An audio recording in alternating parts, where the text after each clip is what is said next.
नमस्कार दोस्तों, teaching with Shivam में आप सभी का हार्दिक स्वागत है। सीटेट एग्ज़ाम 2024 दिसंबर सीडीपी बाल विकास टॉप 30 क्वेश्चन है भैया, पेपर वाले क्वेश्चंस। आइए देखते हैं। पहला क्वेश्चन आपकी स्क्रीन पर है। क्वेश्चन नंबर पहला कह रहा है कि लेव वाइगोस्की के समाज संरचना सिद्धांत में दृढ़ विश्वास रखने वाले शिक्षक के नाते आप अपने बच्चों के आकलन के लिए निम्नलिखित में से किस विधि को वरीयता देंगे। लेव वाइगोस्की ने बताया था सामाजिक संरचना सिद्धांत, यानी कि सामाजिक सांस्कृतिक सिद्धांत के बारे में। तो उसके बारे में आप किस विधि को वरीयता देंगे आकलन के लिए? सहयोगी प्रोजेक्ट, मानकीकृत परीक्षण, तथ्यों पर आधारित प्रत्यास्मरण के प्रश्न या वस्तु परक बहुविकल्पी प्रकार के प्रश्न। भाई लेव वाइगोस्की जहाँ आ जाए, लेव वाइगोस्की साहब आ जाए तो ना तो भैया बहुविकल्पी की बात करेंगे, ना याद रट्टा मरवाने की बात करेंगे, ये कह रहे हैं याद करने की बात, ना ही मानकीकृत परीक्षण होगा, बल्कि क्या होगा, सहयोगी प्रोजेक्ट। इन्होंने बताया था भाई जेडपीडी, जॉन प्रॉक्सिमल डेवलपमेंट, यानी कि बच्चा जो है वो सहयोग से सीखता है। किससे? सहयोग से। पाड़ा जाए, क्या आ जाए भैया? पाड़ आ जाए, पायट आ जाए, क्या आ जाए? पायट आ जाए, ढांचा निर्माण आ जाए, तो ये सब किससे संबंधित है? लेव वाइगोस्की से संबंधित हैं। तो ए ऑप्शन इसका सही जवाब हो जाएगा, सहयोगी प्रोजेक्ट। आइए नेक्स्ट अगला क्वेश्चन है। क्वेश्चन नंबर दूसरा कि अपनी कक्षा की व्यक्तिगत भिन्नताओं से निपटने के लिए, यानी कि अपनी कक्षा की व्यक्तिगत विभिन्नताओं से निपटने के लिए शिक्षक को चाहिए क्या? चाहिए शिक्षक को भाई शिक्षण और आकलन के समान और मानक तरीके हों, बच्चों को उनके अंकों के आधार पर अलग कर उनको नामित करें, बच्चों से बातचीत करें और उनके दृष्टिकोण को महत्व दें, विद्यार्थियों के लिए कठोर नियमों को लागू करें। तो इस क्वेश्चन की अगर बात करें भाई, ये नहीं है कि नियम कठोर किया जाए, भाई ऐसा कुछ नहीं है। ना ही अंकों के आधार पर उन्हें अलग करना है, ना ही समान और मानक तरीके हों, ऐसा कुछ नहीं है भैया। बच्चों से ज़्यादा क्या हो, बातचीत करें और उनका क्या दृष्टिकोण है, क्या नज़रिया है, उसको समझने की कोशिश करें। तो ये अध्यापक का काम है। तो सी ऑप्शन इसका सही जवाब हो जाएगा, बच्चों से बातचीत करें और उनके दृष्टिकोण को महत्व दें। आइए नेक्स्ट अगला क्वेश्चन है। आकलन उद्देश्यपूर्ण होता है यदि कब होता है भाई? ऑप्शन नंबर ए, इससे विद्यार्थियों में भय और तनाव का संचार होता है भाई। आकलन से भय और तनाव का संचार होता है भैया, तो ऐसा कुछ नहीं है कभी तनाव हो। दूसरा कह रहा है बी ऑप्शन, इससे विद्यार्थियों और शिक्षकों को प्रतिपुष्टि फीडबैक प्राप्त हो। सी कहता है केवल, तो केवल वाला तो होगा नहीं भाई। डी कहता है विद्यार्थियों को उपलब्धियों में अंतर करने के लिए तुलनात्मक मूल्य ना तुलना करनी है भैया बच्चों से। तो बी ऑप्शन इसका सही जवाब हो जाएगा। इनका फीडबैक, यानी कि क्या हो, फीडबैक। आकलन उद्देश्यपूर्ण तब होगा बच्चों का फीडबैक लिया जाए। आइए नेक्स्ट अगला क्वेश्चन देखते हैं। अगला क्वेश्चन है, राष्ट्रीय पाठ्यचर्या की रूपरेखा एनसीएफ 2005 के अनुसार शिक्षक की भूमिका क्या होती है? भाई एनसीएफ में शिक्षक के प्रति क्या बताया गया है? सत्तावादी होता है शिक्षक? नहीं भैया, सत्तावादी ऐसा नहीं है कि अपना ही शासन चलाए शिक्षक, ऐसा नहीं है भाई। अधिनायकीय होता है? ऐसा कुछ नहीं है भैया। अधिनायकीय होता है? ऐसा कुछ नहीं है भाई। अनुमति परक होता है क्या? अनुमति ले? नहीं भैया। सुविधादाता होता है, सुगम करता होता है, परामर्शदाता होता है शिक्षक। सुविधादाता सुगम करता होता है भैया। तो डी ऑप्शन इसका सही जवाब हो जाएगा, सुविधादाता। आइए नेक्स्ट अगला क्वेश्चन। अनुसंधान सुझाते हैं कि एक विविध कक्षा में अपने विद्यार्थियों से शिक्षिका की अपेक्षा विद्यार्थियों के अधिगम है पर महत्वपूर्ण प्रभाव छोड़ती है, का एकमात्र निर्धारक होती है, के साथ संबंधित नहीं मानी जाती है, पर कोई प्रभाव नहीं छोड़ती। तो भैया इस क्वेश्चन की अगर बात करें, ऐसा नहीं प्रभाव ना छोड़े भाई, ऐसा नहीं है कि संबंधित ना माने जाए, मात्र वाला तो होगा ही नहीं। तो कौन सा हो जाएगा? ए ऑप्शन इसका सही जवाब है, प्रभाव छोड़ती है अपना। ए ऑप्शन इसका करेक्ट जवाब है। आइए नेक्स्ट अगला क्वेश्चन। क्वेश्चन आपको अच्छे लग रहे हो तो वीडियो को ज़्यादा से ज़्यादा शेयर करें और लाइक करें। यदि चैनल पर नए हैं तो भी चैनल को सब्सक्राइब करें और कमेंट बॉक्स में अपना सुझाव अवश्य दें। आइए अगला क्वेश्चन देखते हैं भाई। अगला क्वेश्चन कह रहा है कि विशेष आवश्यकता वाले बच्चों को शामिल करना। ऑप्शन ए, एक काल्पनिक लक्ष्य है। बी ऑप्शन, जिनमें अक्षमता ना हो उन बच्चों के लिए हानिकारक है, विद्यालयों पर भार बढ़ा देगा। डी ऑप्शन, शिक्षण के प्रति दृष्टिकोण, विषय वस्तु और धारण परिवर्तन की अपेक्षा रखता है।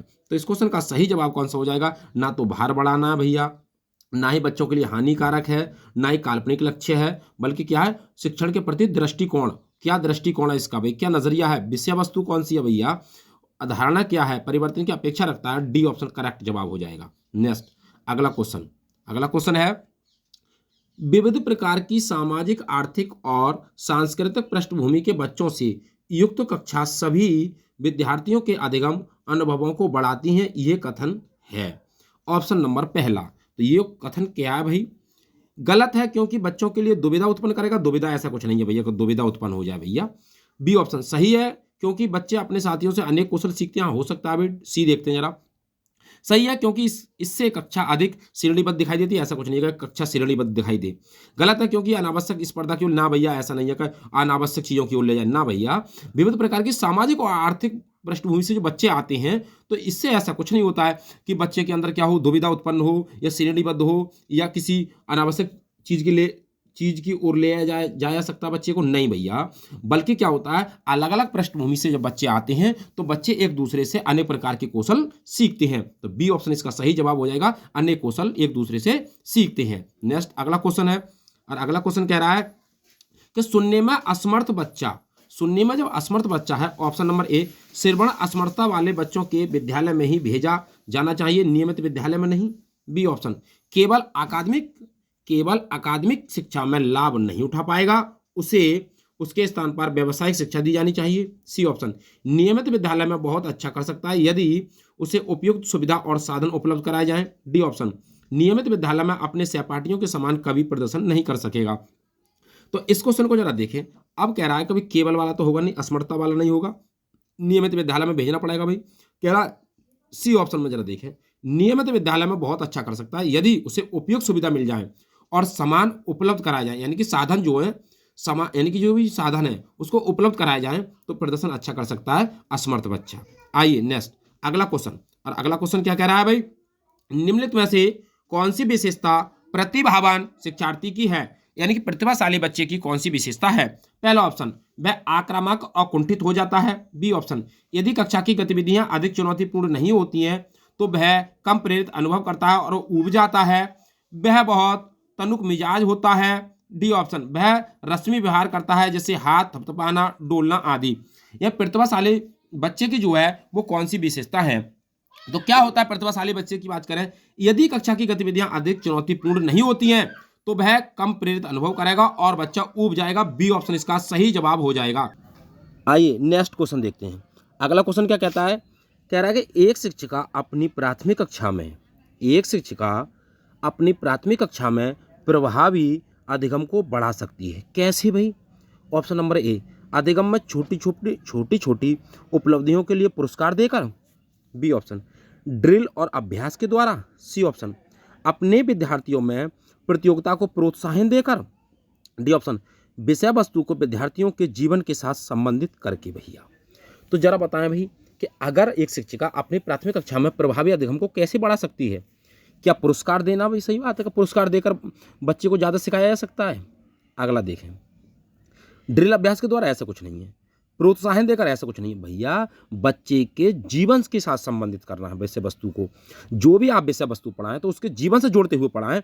डी ऑप्शन इसका करेक्ट जवाब हो जाएगा। आइए नेक्स्ट अगला क्वेश्चन क्या है, बच्चे के बारे में निम्नलिखित कथनों में से कौन सी सही है। पहला कह रहा है कि बच्चे जानकारी के निष्क्रिय प्राप्तकर्ता होती हैं। बच्चे जानकारी के भी निष्क्रिय प्राप्तकर्ता होती हैं, ऐसा तो नहीं भी निष्क्रिय होते, सक्रिय होती हैं भैया। बच्चे समस्या समाधानकर्ता होती हैं, हाँ होती हैं भैया। बच्चे वैज्ञानिक शोधकर्ता होती हैं, हाँ होती हैं भाई। बच्चे पर्यावरण के सक्रिय अन्वेषक, हाँ बिल्कुल ठीक है। तो भैया एक तो होगा नहीं इसमें, एक इसमें भी नहीं है भैया, तो एक इसमें नहीं, तो कौन सा हो जाएगा, बी ऑप्शन हो जाएगा। 2 3 4 वाला बी ऑप्शन करेक्ट आंसर है। आइए नेक्स्ट अगला क्वेश्चन है, कह रहे हैं कि विद्यार्थियों में संप्रत्यात्मक विकास को प्रोत्साहन देने के लिए निम्नलिखित में से कौन सी विधि सबसे प्रभावी है।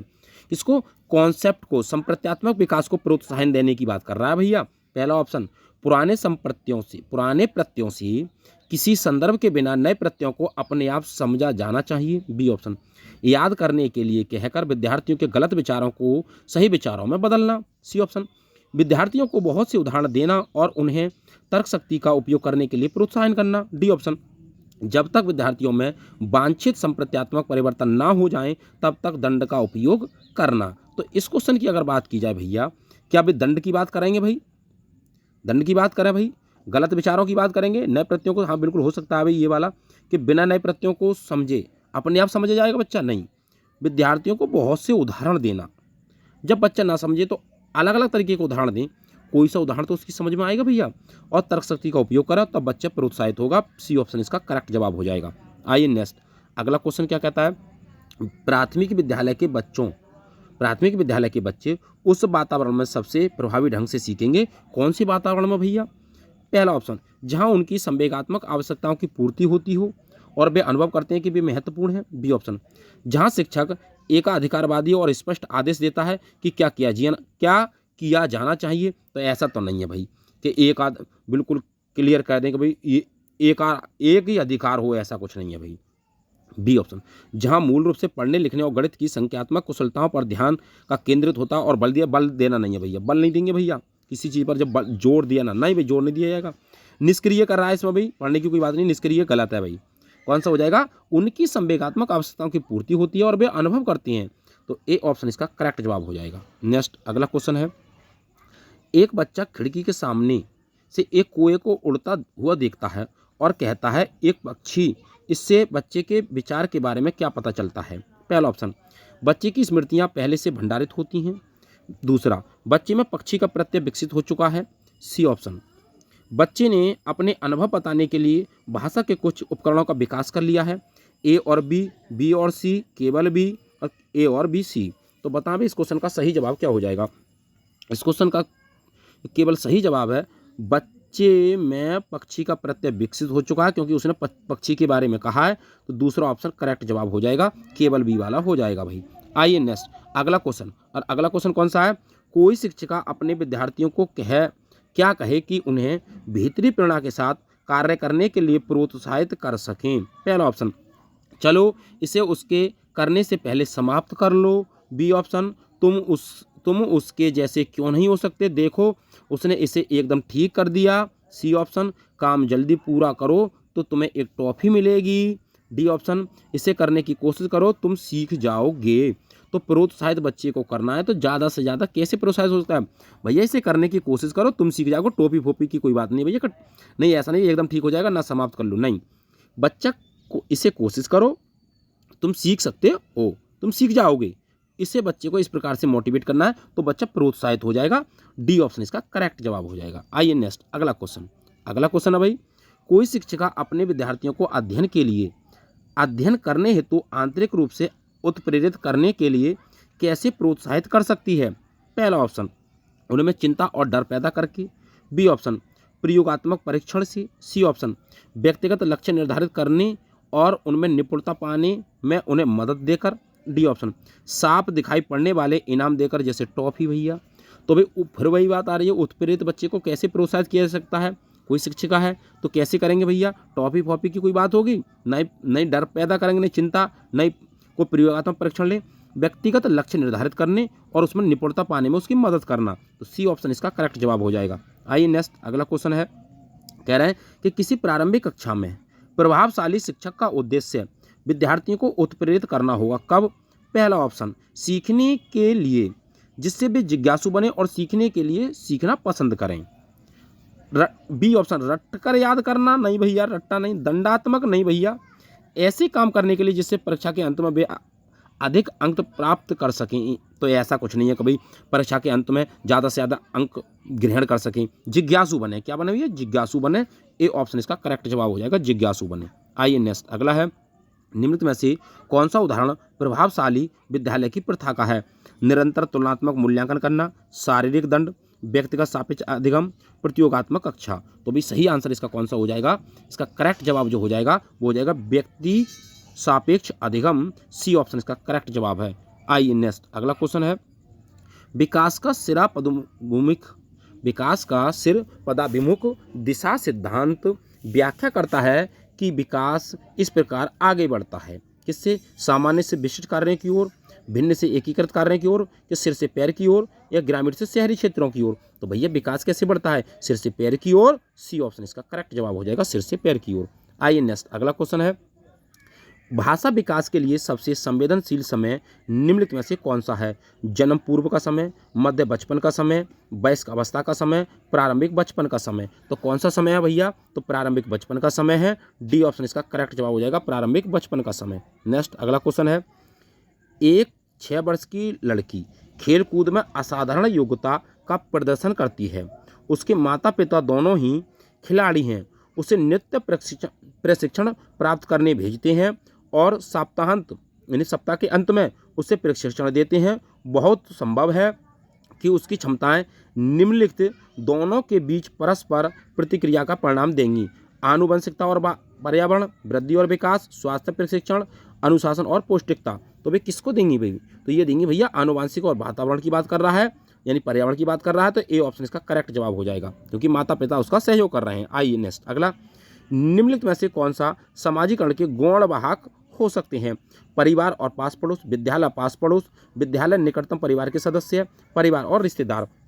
तो सामाजिकरण के गौण वाहक की बात कर रहा है भाई। किसकी बात कर रहा है? गौण वाहक की। तो हो जाएंगे भी विद्यालय और पास पड़ोस। बी ऑप्शन इसका करेक्ट जवाब है, विद्यालय और पास पड़ोस। नेक्स्ट अगला क्वेश्चन है, और अगला क्वेश्चन है, लेव वाइगोत्स्की के अनुसार संज्ञानात्मक विकास का मूल कारण क्या है? संतुलन, सामाजिक अन्योन क्रिया, मानसिक प्रारूपों स्कीमाज का समायोजन, उद्दीपन अनुक्रिया युग्मन। तो संज्ञानात्मक विकास की बात कर रहा है किसके? लेव वाइगोत्स्की साहब आ रहे हैं भैया। तो किसे? सामाजिक अन्योन क्रिया की बात कर रहे हैं भाई। बी ऑप्शन इसका करेक्ट जवाब है। समाज आ जाए तो वहाँ लेव वाइगोत्स्की ना आए तो ऐसा हो ही नहीं सकता भैया। समाज आ गया, लेव वाइगोत्स्की साहब हो जाएंगे। आइए नेक्स्ट अगला क्वेश्चन। अगला क्वेश्चन है, किसी बच्चे का दिया गया विशिष्ट उत्तर कोहल वर्ग के नैतिक तर्क के सोपानों की विषय वस्तु के किस सोपान के अंतर्गत आएगा? क्या कह रहे हैं भाई? यदि आप ईमानदार हैं तो आपके माता पिता आप पर गर्व करेंगे, इसलिए आपको ईमानदार रहना चाहिए। तो दंड आज्ञाकारिता अनुकूलन, सामाजिक संकुचन अनुकूलन, अच्छी लड़का अनुकूलन, या कानून व्यवस्था अनुकूलन। तो भाई यदि आप अच्छे हैं, तो यदि आप ईमानदार हैं तो आपको ईमानदार ही रहना चाहिए। तो ये कोहल वर्ग यानी कि नैतिक विकास का इन्होंने सिद्धांत दिया था, नैतिक तरफ पर सिद्धांत दिया था कोहल वर्ग साहब ने। तो इसका करेक्ट जवाब कौन सा हो जाएगा भैया? इसका सही जवाब हो जाएगा सामाजिक संकुचन अनुकूलन। बी ऑप्शन इसका सही जवाब है। नेक्स्ट अगला क्वेश्चन है, जीन पियाजे के अनुसार अधिगम के लिए निम्नलिखित में से क्या आवश्यक है? जीन पियाजे की बात कर रहा है भैया। शिक्षार्थी के द्वारा पर्यावरण की सक्रिय खोजबीन, वयस्कों के व्यवहार का अवलोकन, ईश्वरीय न्याय पर विश्वास करना, शिक्षकों और माता पिता द्वारा पुनर्बलन। तो पुनर्बलन सीएल आल होती भाई। अगर पुनर्बलन का सिद्धांत होता तो सीएल हल आ जाती साहब। ऐसा नहीं है ईश्वरीय न्याय पर विश्वास हो, ऐसा नहीं है। अवलोकन खोज करता भैया कौन है भैया? अल्बर्ट बंडूरा साहब हो जाती। वयस्कों की बात करता तो वाइगोत्स्की साहब हो जाते। सक्रिय की बात कर रहा है, सक्रिय खोजबीन, तो कौन हो जाएंगे? पियाजे साहब हो जाएंगे। ये ऑप्शन इसका करेक्ट जवाब हो जाएगा भैया। नेक्स्ट अगला क्वेश्चन है, कह रहे हैं जीन पियाजे के अनुसार प्रारूप स्कीमा निर्माण वर्तमान योजनाओं के अनुरूप बनाने हेतु नवीन जानकारी में संशोधन और नवीन जानकारी के आधार पर पुरानी योजना में संशोधन के परिणाम के रूप में घटित होता है। इन प्रक्रियाओं को जाना जाता है समायोजन और अनुकूलन के रूप में, समावेशन और अनुकूलन के रूप में, साम्यीकरण और संशोधन के रूप में, समावेशन और समायोजन के रूप में। तो किसमें जाना जाता है? तो सही जवाब हो जाएगा समावेशन और समायोजन। डी ऑप्शन इसका करेक्ट जवाब हो जाएगा भाई। आइए नेक्स्ट अगला क्वेश्चन देखते हैं। कह रहे हैं किसी प्रगतिशील कक्षा की व्यवस्था में शिक्षक एक ऐसे वातावरण को उपलब्ध कराकर अधिगम को सुगम बनाता है जो, पहला ऑप्शन, खोज को प्रोत्साहन देता है, नियामक है, समावेशन को हतोत्साहित करता है, आवृत्ति को बढ़ावा देता है। तो प्रगतिशील कक्षा की बात कर रहा है भैया। तो इसका सही जवाब कौन सा हो जाएगा? आवृत्ति को बढ़ावा देता है। डी ऑप्शन इसका करेक्ट जवाब है, आवृत्ति को बढ़ावा देता है। नेक्स्ट अगला क्वेश्चन है, हार्वर्ड गार्डन का बहुबुद्धि सिद्धांत सुझाता है। क्या समझाता है भाई? हार्वर्ड गार्डन ने जो बहुबुद्धि सिद्धांत दिया था, हर बच्चे को प्रत्येक विषय 8 विभिन्न तरीकों से पढ़ाया जाना चाहिए ताकि सभी बुद्धियां विकसित हों। बी ऑप्शन, बुद्धि को केवल बुद्धिलब्धि परीक्षा से ही निर्धारित किया जा सकता है। केवल गलत है भाई। सी ऑप्शन, शिक्षक को चाहिए कि विषय वस्तु का वैकल्पिक विधियों से पढ़ाने के लिए बहुबुद्धियों को एक रूपरेखा की तरह ग्रहण करें। डी ऑप्शन, क्षमता भाग्य है और एक अवधि के भीतर नहीं बदलती है। तो भी इसका करेक्ट आंसर कौन सा हो जाएगा? ऐसा नहीं है कब ना बदलेगी भैया एक अवधि के भीतर। यह शिक्षक को चाहिए कि विषय वस्तु वैकल्पिक विधियों से पढ़ाने के लिए बहुबुद्धियों को एक रूपरेखा की तरह ग्रहण करें। सी ऑप्शन इसका करेक्ट जवाब हो जाएगा। आइए नेक्स्ट अगला क्वेश्चन है, कह रहे हैं कि कोई 5 साल की लड़की एक टी शर्ट को तय करते हुए अपने आप से बात करती है तो लड़की द्वारा प्रदर्शित व्यवहार के संदर्भ में निम्नलिखित में से कौन सा कथन सही हो जाएगा। पहला ऑप्शन, जीन पियाजे और लेव वाइगोत्स्की इसकी व्याख्या बच्चे के विचारों की अहम केंद्रित प्रकृति के रूप में करेंगे। बी ऑप्शन, जीन पियाजे इसे अहम केंद्रित भाषा कहेंगे और लेव वाइगोत्स्की इसकी व्याख्या बच्चे के द्वारा निजी भाषा से अपनी क्रियाओं को नियमित करने के प्रयासों के रूप में करेगा।